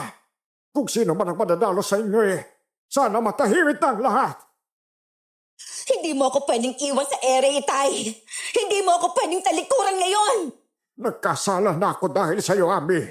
Ayaw ko nang dagdagan pa yon. Simula ngayon, bahala ka na sa sarili mo. Walang nagawa si Ami nang umalis ang kanyang ama. At lalo lang siyang nagalit sa mga sandaling iyon. Kitang-kita ko ang apoy ng puot sa mga mata niya. Tumakbo naman si Aning papunta sa kinaroroonan ko. Hingal na hingal. At inabot sa akin ang librong ipinatago ko sa kanya kanina. Ang parehong aklat na ngayon ay tila mas mabigat kaysa dati. Para bang may itinatagong kapangyarihang handang sumabog anumang oras. Basahin niyo na po to! Akin na yan, anak! Ibigay mo sa akin ang libro! Gusto ko na po, Nay! Gusto ko na po kayong bumalik ni Tatay sa dati sa normal! Mangyayari yon, anak. Mangyayari yon. Siyang Susana, tulungan mo siyang makatayo. Sige, Lorna! Aning, dito ka sa tabi ko. Hawakan mo ako. Sige po! Ate Lorna! Bilisan ninyo! Basahin niyo na ang libro! Nasasakal na ako ni Gilberto! Hindi ko na mapigilan! Nakita kong sinasakal ni Berto si Felix. Kaya dali-dali kong binuklat ang libro. Mabilis kong binasa ang huling pahina. Halos nanginginig pa ang boses ko sa kaba. Pagkatapos kong basahin, biglang napaluhod si Ami sa lupa. Humihingal, nakatingala, at parang may kinakalaban sa loob ng sarili niya. Si Berto naman ay biglang tumigil sa pagkilos. Para siyang naging estatwang yari sa yelo. Tulala, wala nang buhay ang mga mata.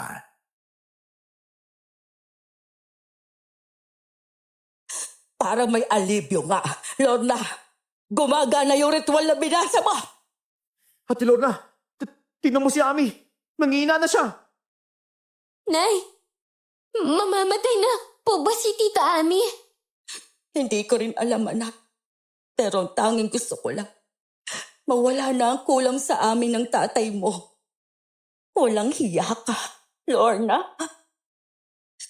Bakit mo kasi nagawa to, Ami? Bakit mo ko sinaktan? Ang sakit para sa akin na malaman. Na ikaw mismo nagpakulam sa akin. Wala naman akong ginawang masama sa'yo. Noong panahong sinasaktan ako ni Berto, ikaw ang naging sandigan ko. Hindi ko alam na gusto mo pala akong patayin. Dahil kay Berto.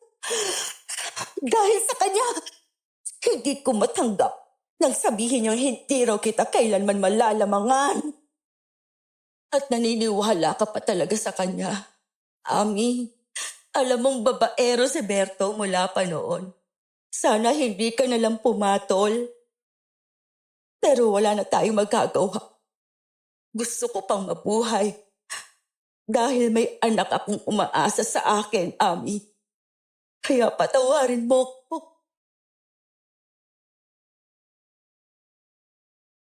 Biglang bumagsak ang katawan ni Berto at unti-unting naglaho ang kakaibang anyo niya.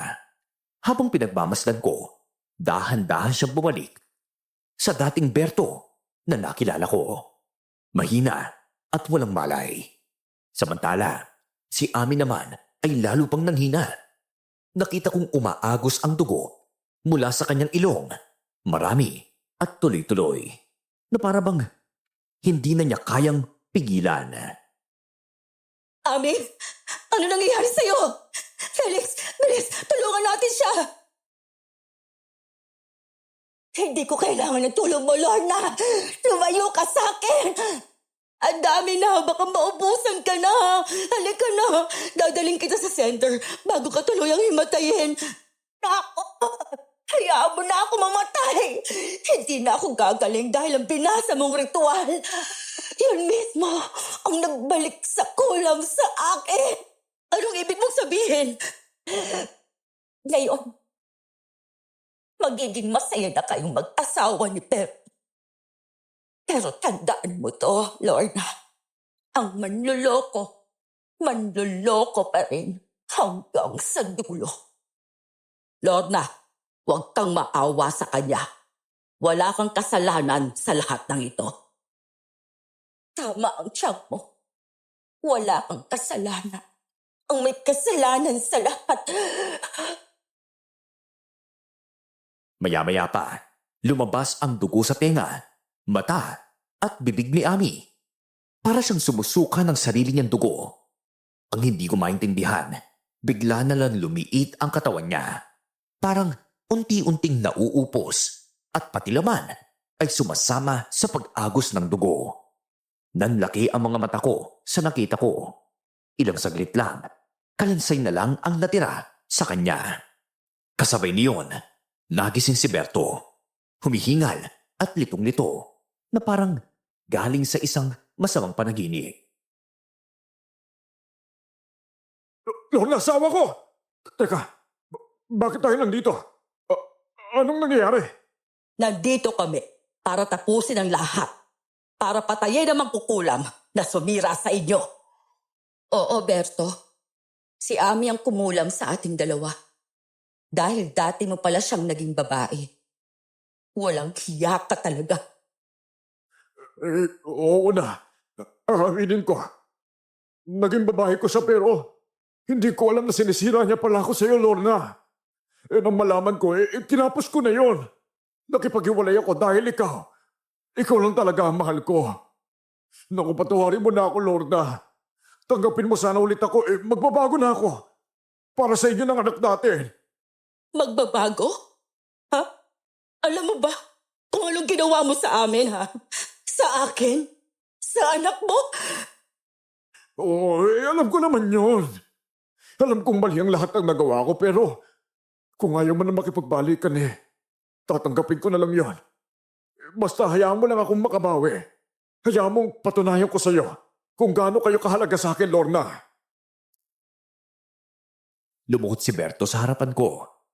Nang mga sandaling iyon, tila nagsusumamo at humihingi ng tawad. Ramdam kong unti-unti nang gumagaan ng pakiramdam ko. Patay na si Ami at tapos na ang sumpa. Masakit sa akin ang nangyari. Lalo't dati kong kaibigan si Ami. Pero alam kong wala akong ibang pagpipilian. Kung hindi ko yung ginawa, baka si Aning naman ang nawalan ng magulang. Iniwan namin si Berto roon, nakaluhod at tulala. Habang ang gabi tahimik na saksi sa lahat, hindi pa ako handang magpatawad. Hindi pa ngayon.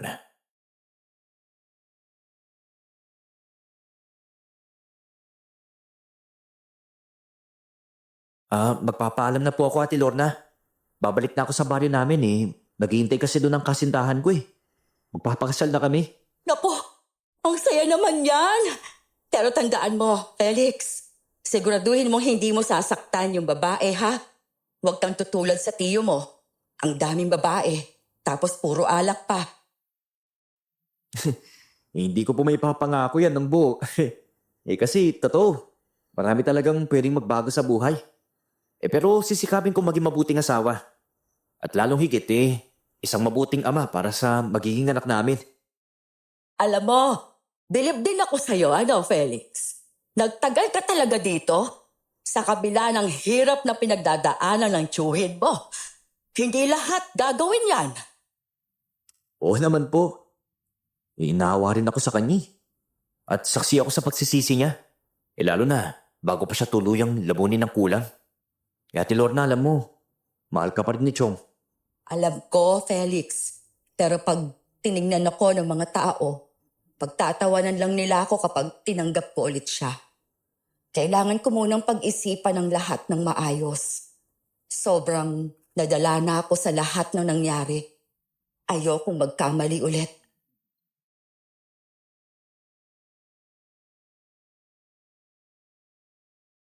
Tahimik lang silang lahat. Walang nagsalita. Pagkaumaga, nagpaalam si Felix sa amin. Napansin kong ang mga bulaklak na dati nalanta. Ngayon ay muling namukadkad ng maganda. Parang senyales na tuluyan nang nawala ang dilim. Si Aning, labis ang pasasalamat sa Diyos. Dahil sa wakas, wala na ang sumpa ng kulam sa akin.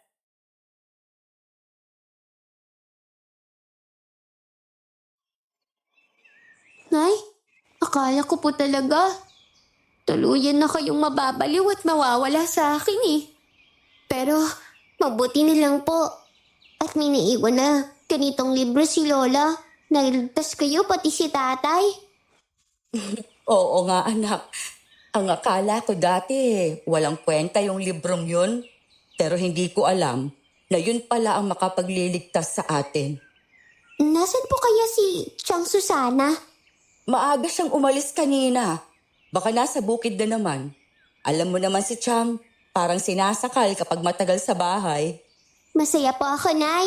Kasi gumagaling na po kayo, pati si tatay. Sana po. Dahil sa nangyari, tuluyan na siyang magbago at maging mabait. Sana nga, anak. Sana nga. Pero ngayon, ang mabuti pa, matulog ka muna ulit. Ang aga mong nagising kanina. Baka mapagod ka na naman. Apo, Nay.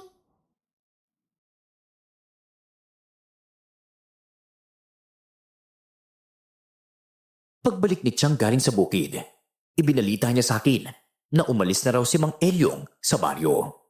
Nakaramdam ako ng lungkot, pero alam kong senyales iyon ng kanyang pagsisisi sa pagkonsinti niya sa maling ginawa ng anak niyang si Ami.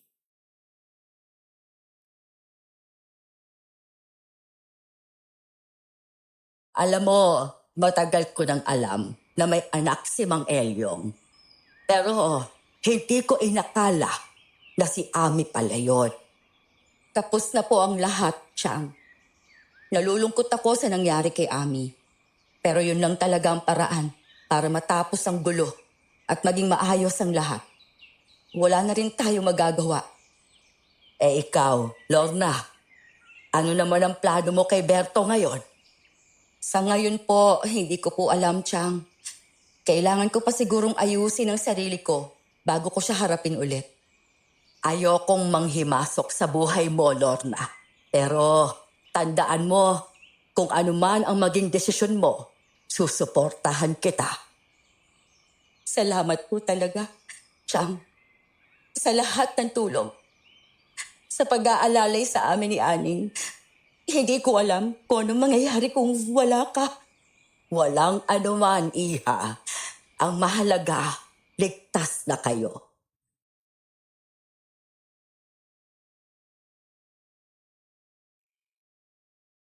Pagkatapos ng lahat ng nangyari, niligawan ulit ako ni Berto. Pero hindi ako nagpadala sa mga matatamis niyang salita. Habang lumilipas ang mga buwan, nakikita ko ang pagbabago sa kanya. Pero pinili kong wag muna siyang balikan. Gusto kong matuto siya ng kusa. Minsan nga talaga, kahit alam nating mali, pinipili pa rin nating wag itama dahil labis natin siyang mahal. Gaya na lang ng nangyari sa amin ni Berto at sa pagitan ni Mang Elyong at Tami. Sa kasalukuyan, dalaga na ang anak kong si Aning. Nagkabalikan din kami ni Berto at ngayon, isa na siyang mabuting asawa at ama. Siguro, natuto na rin siya sa lahat ng pinagdaanan namin. Sana po ay may mapulot kayong aral sa kwento ko. Hanggang dito na lang po ang aking kwento. Maraming salamat at more power sa inyong channel.